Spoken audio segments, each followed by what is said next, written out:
విశాఖ పరిపాలనా రాజధానిపై TDT chairman YV Subbareddy కీలక వ్యాఖ్యలు చేశారు. విశాఖను పరిపాలనా రాజధాని చేసి తీరుతామని, ఇదే విషయాన్ని సీఎం జగన్మోహన్ రెడ్డి స్పష్టంగా చెప్పారని టీటీడీ చైర్మన్ వైవి సుబ్బారెడ్డి అన్నారు. విశాఖలోని ఐటీ, ప్రభుత్వ వీఎంఆర్డీఏ భవనాల్లో ఖాళీగా ఉన్న వాటిని వాడుకుంటామని ఆయన చెప్పారు.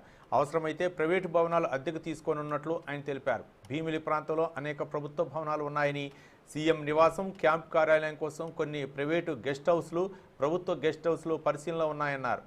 ఏప్రిల్ లోపే న్యాయపరమైన చిక్కులని తొలగించి విశాఖను పరిపాలనా రాజధాని చేస్తామని వైవి సుబ్బారెడ్డి చెప్పారు.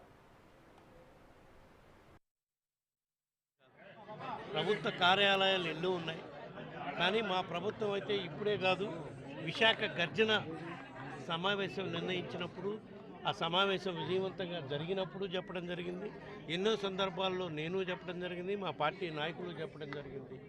త్వరలో అంటే ఏప్రిల్ లోపలే తప్పకుండా అన్ని న్యాయపరమైన సమస్యలు పరిష్కారం చేసుకుని తప్పకుండా ఏ మేరకు వీలైతే ఆ మేరకు విశాఖ నుంచి పాలన తొందరగా సాగించాలని మా ప్రభుత్వము, ముఖ్యమంత్రి గారు దానికి కట్టుబడి ఉన్నారు. త్వరలోనే ఆ ఏర్పాట్లు చేసే కార్యక్రమం కూడా చేస్తాం.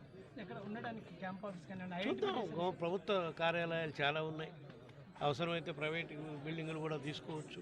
అంతవరకు భీమిలి రోడ్లోనే చాలా గవర్నమెంట్ ప్రాపర్టీస్ కూడా, ఐటీ బిల్డింగ్స్ చాలా ఖాళీగా ఉన్నాయి. ప్రస్తుతం ఐటీ కంపెనీలు ఇక్కడ లిమిటెడ్గానే ఉన్నాయి కాబట్టి కొంతమేరకు అవి వారుకునే కార్యక్రమం కూడా చేసుకోవచ్చు. కూడా బిఎంఆర్డీఏ బిల్డింగ్స్ కూడా చాలా ఉన్నాయి. బిఎంఆర్ఏ బిల్డింగ్స్లో కూడా కొన్ని ఆఫీసులు పెట్టుకోవచ్చు.